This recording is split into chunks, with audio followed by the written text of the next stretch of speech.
Hi, I'm Martin, and this is Change from the Centre. So, this time next week, we will know whether Andy Burnham has been successful in his bid to become a Member of Parliament, and also whether we're likely to see a challenge for the leadership of the Labour Party and potentially a new Prime Minister. The way it's looking at the moment, the opinion polls suggest that Andy Burnham is going to win. So, this is the latest Survation poll, and it shows him with a 10% lead over Reform. There is the potential, based on this, for Reform to lose because the right-wing vote has been split between Reform and Restore UK. I have to say, if that happens, I will smile considerably because I'm not a particular fan of either of them. I'm not 100% convinced, though. There is such a thing as a shy voter, voters that won't admit to voting for parties that are very, very unpopular. And Reform are unpopular with a lot of people, not all. And they're the sort of party where some people won't admit to voting for them. So it may be that the Reform vote in these polls is understated.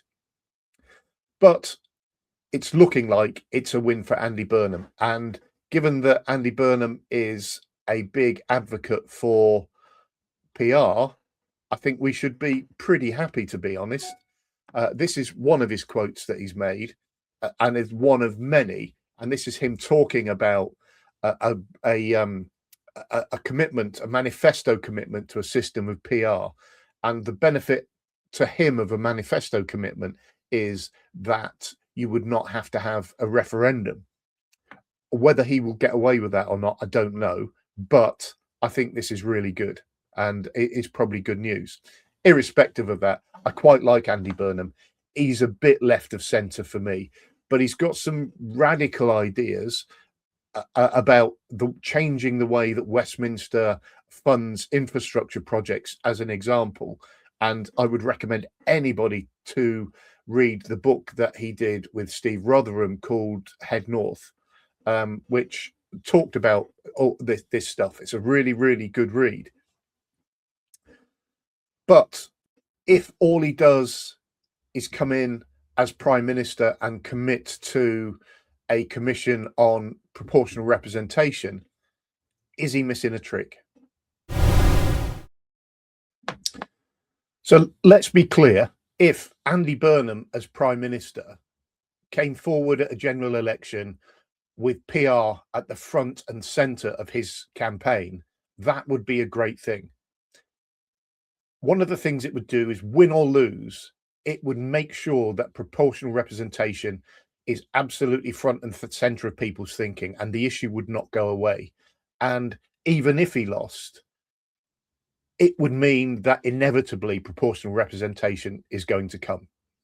And that should, from my perspective, be absolutely applauded.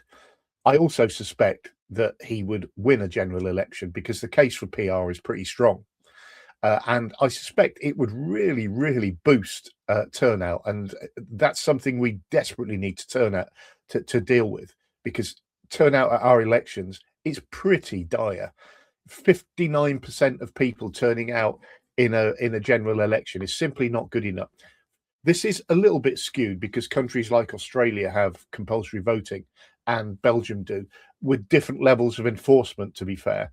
But 59% turnout in a general election is simply not good enough.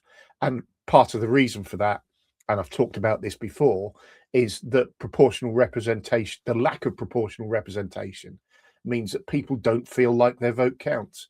In a lot of constituencies where they see members of parliament with huge majorities, they simply don't turn out because they know their vote is not going to make a difference.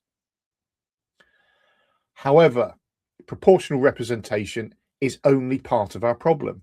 And the issue is that if this comes forward, people will see it as, and it will be sold as, a solution to all our political problems. And it absolutely and fundamentally is not that. And as soon as people realize that that's not the case, you almost start to create the case for reversing proportional representation.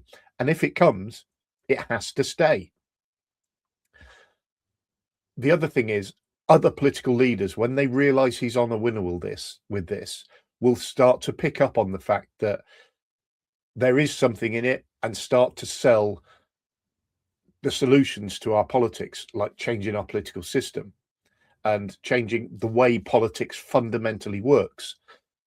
And our leaders know absolutely that there's a problem with our politics. And here's a few examples of them saying as much. But what I've learned is that there is an undeniable sense that politics just doesn't work the way it should. The feeling that Westminster is a broken system, and the same goes for Holyrood, Cardiff Bay and Stormont. It isn't anger, it's an exhaustion with politics. There needs to be an acknowledgement that the government machine and the system is broken. And I think you will find that I'm actually in a minority of opinion when I say that. And I think you will find that the government does not necessarily, and we have a new government, does not necessarily believe so. That is an argument that I've been making for a long time. But as you can see, given that I'm leader of the opposition, not Prime Minister, and not a Secretary of State, that is not an argument that I am winning. Friends, politics has lost its way when it forgets so many people.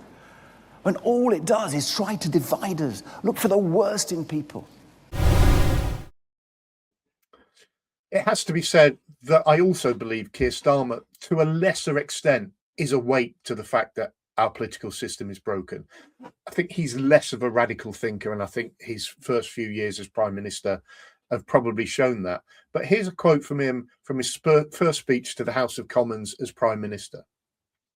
Now, that issue about political service, I do think is fundamental to the way Keir Starmer thinks, but it does show that he's actually onto something and he knows that all is not well. So we have this universal almost recognition that there are problems with our politics. My concern is that Andy Burnham goes into the next general election solely talking about proportional representation. The other parties recognise how popular it's going to be, and they widen the debate to talk about fundamental political change. And it may be that we move towards some of the radical change that we're talking about without proportional representation. And in my view, we need both of those things. We need the radical change to our political systems, political structures, the way political works, and we need proportional representation so everybody's vote counts. Let me give you a bit of an example. Andy Burnham is committed, I believe, to reforming the House of Lords. But say we move into reforming the House of Lords without a fundamental think through about what we do. What we might do is get rid of the thing that the House of Lords is great at, which is revising, changing and improving bills. Not every member of the House of Lords is great at it, but some of them are. And we get rid of that at our peril. So if we move to an elected chamber, got rid of that, and that second chamber just became another chamber where the whipping system dominates and independent thinking sort of goes out the window, people would soon wake up to that and become disillusioned.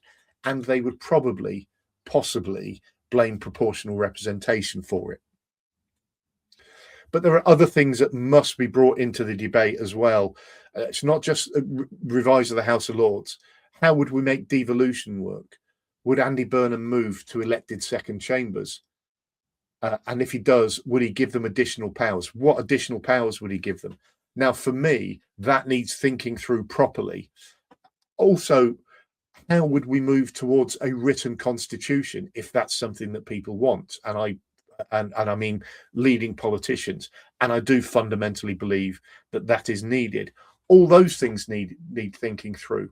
And if we're going to do a written constitution, we might as well do it at the same time as we move towards proportional representation. So my plea to anybody that knows and has links with Andy Burnham is that if he is to become the next Prime Minister, please encourage him to take and move to a position where he's talking about proportional representation as a fundamental part of political change.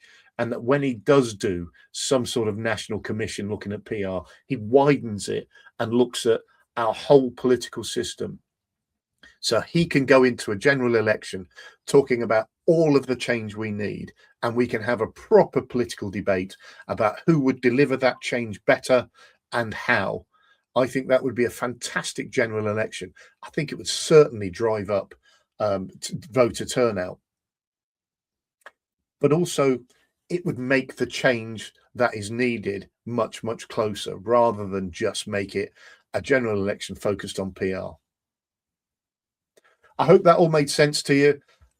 If you like what I've said, if it's given you some food for thought, whether you agree or not, please consider liking and subscribing. It really helps me, and it will help you, because you'll get notified of other videos as I release them. Thank you very much once again for listening and watching. I really, really do appreciate it.